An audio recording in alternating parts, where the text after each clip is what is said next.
میرا سوال ہے جو حال ہی میں بندہ مرا ہے نا سلمان ندوی، اس کی آج میں یہ موضوع پہ سوال ہے جی جی اس کی میں آج ویڈیو دیکھ رہا تھا جس میں دعویٰ کر رہا تھا کہ نعوذ باللہ وہ کون سا گھر تھا جس میں شراب کی خرید و فروخت ہوتی تھی، شراب پیا جاتا تھا، یا وہاں پہ مطلب جو ہے وہ نا درندوں کی کھالیں پہنی مطلب جا رہی تھی۔ اللہ کی لعنت ہو ایسے لوگوں، اللہ کی لعنت ہو، اللہ کی فرشتوں کی لعنت ایسے لوگوں پہ جس طرح کی بات کرتے ہیں ملعون لوگ۔ اس کی مراد نعوذ باللہ سیدنا معاویہ رضی اللہ تعالیٰ عنہ کی طرف نہیں، اس نے مراد نہیں، وہ نام لے کے بولا ہے، اس نے مراد کی مسئلہ ہی نہیں ہے، اس نے سیدھا نام لے کے بولا ہے میرے معاویہ رضی اللہ تعالیٰ عنہ کا ملعون نے، اور بس ہو گیا، وہ الفاظ ذکر نہیں کیے جا سکتے۔ میں سوال کمپلیٹ کر لیتا شیخ، میں سوال کمپلیٹ شیخ، اس کے میرا ایک دوست ہے، اس نے اسی کو ریلیٹڈ ایک اور ویڈیو مجھے دکھائی اس ملعون علی مرزا کی، جو مطلب اس کے ریلیٹڈ وہ ایک حدیث پیش کرتا ہے، وہ حدیث ہے سنن ابی داؤد 4171 نمبر۔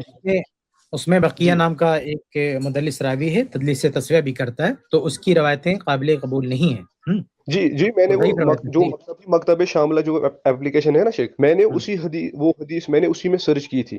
تو اس میں مکتب شاملہ والوں نے مطلب جو اس کی صحت ہے اس پر صحیح کا حکم لگایا ہے، اور نیچے تشریح کی ہے کہ مکتبہ شاملہ والوں نے، ابھی میں نے مکتبہ شاملہ والوں سے بات کی ہے، پتہ ہے وہ مالک اشتر کو ثقہ لکھا، میں نے اس کے ان لوگوں سے بات کی، میں کہا بھائی کیوں لکھ دیا آپ لوگوں نے، میری چیٹ ہے باقاعدہ، ان لوگوں سے بات ہوئی ہے مکتبہ شاملہ والوں سے، میں نے کہا اس کو آپ ڈیلیٹ کرو، یہ مالک اشتر کو کیسے لکھ دیا، ابن حجر نے ثقہ کہا ہے، لا حول ولا قوت الا باللہ، یہ مکتبہ شاملہ لکھا ہوا ہے کہ ابن حجر نے کیا کہا ہے، مالک اشتر کو ثقہ کہا ہے۔ میں نے ان لوگوں سے بات کیا، بھائی کہاں ثقہ کہا ہے، اب ذرا بتائیے، میری ان سے بات ہوئی، عربی میں بات ہوئی ان سے، تو ان لوگوں نے کہا کہ ہم اس کو اصلاح کر لیں گے، تو بھائی مکتبہ شاملہ پہ ہر جگہ تھوڑی آپ بھروسہ کر لیں گے، اس میں کچھ بھی لکھا ہوا ہے۔ جی شیخ، ان نے مطلب میں یہی کہہ رہا تھا کہ بھی دیا بھائی صاحب، کسی نے لکھا بھی ہے تو معصوم تھوڑی ہے، کسی کا اجتہاد ہو سکتا ہے، کسی کی غلطی ہو سکتی ہے، وہ روایت کسی بھی صورت میں صحیح نہیں ہے شیخ، وہ بالکل ہی صحیح روایت ہے، وہ جو آپ بتا رہے ہیں۔ ارے ہم تو موضوع منگڑ کہتے ہیں، جو روایتیں گرچہ سندن ضعیف ہو لیکن اس میں صحابہ پر تان آتا ہو تو ہم ایسی روایتوں کو جھوٹی روایت کرتے ہیں۔ سنن ترمذی میں ایک روایت ہے جن کو ابن الجوزی نے، بہت بڑے بڑے ایمان نے موضوع من گھڑت کہا ہے، لیکن آپ حیران رہ جائیں گے کہ اس کے سارے رجال ثقہ ہیں۔ شیخ البانی نے بھی موضوع کہا ہے، اس کے سارے رجال ثقہ ہیں اور بہت ہی بڑے درجے کے ثقہ رجال ہیں، لیکن پھر بھی موضوع کہا ہے۔ کیوں موضوع کہا ہے؟ کیونکہ اس میں وہ یہی معاملہ ہے، یہ جو آپ بتا رہے ہیں تدلیس تسویہ والا، یعنی اس میں بھی ایک راوی ایسا ہے جو تدلیس تسویہ کرنے والا ہے، اس کی وجہ سے وہ روایت جو ہے موضوع، اور نہیں وہ غالباً ابن جریج ہے، اس میں اس میں مجھے ابھی صحیح سے سند یاد نہیں آ رہی، لیکن بہرحال سارے رجال اس میں ثقہ ہے، اس میں رجال میں کوئی پرابلم نہیں، صرف مدلس ہے، اس نے ان سے روایت کر دیا، اس کی بنا پر سارے محدثین کہتے ہیں جھوٹی روایت ہے۔ کیوں جھوٹی کہہ رہے ہیں بھائی؟ کذاب کوئی دکھ نہیں رہا اس میں، تو اگر متن ایسا ہو جو صحابہ پر تان کرتا ہو تو گرچہ اس کی سند ٹیکنیکل حساب سے آپ کو ضعیف دکھے، لیکن حکم لگے گا من گڑت کا، جھوٹی روایت کا، کیونکہ وہ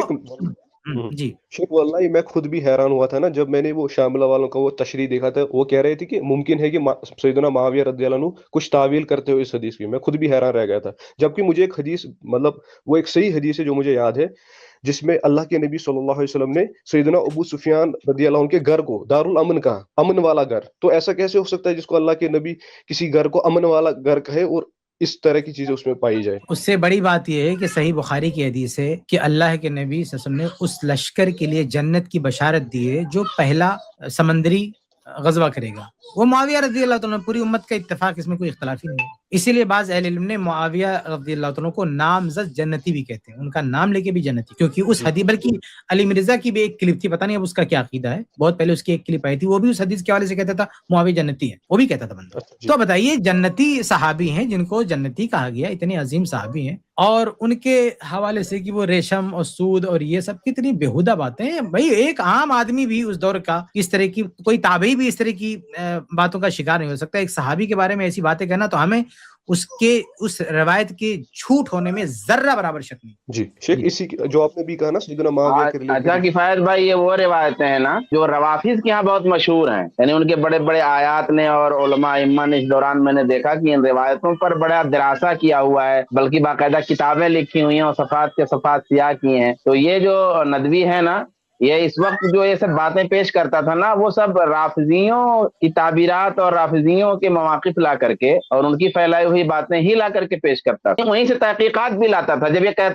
کہتا ہے نا کہ روایتیں صحیح ہیں، تو وہ ان کی شیعوں کی اپنی تحقیقات جو ہوتی ہیں انہی کی روشنی میں کہتا ہے صحیح. آپ دیکھیں گے تو دنگ رہ جائیں گے کہ لفظ بلفظ یہی چیز رافضیوں کے ہاں موجود ہے ان کے اپنے معیار تحقیق کتابوں میں. ٹھیک ہے حسین بھائی، آپ کو امید کرتا ہوں جواب ملے ہوں گے سوالوں کے.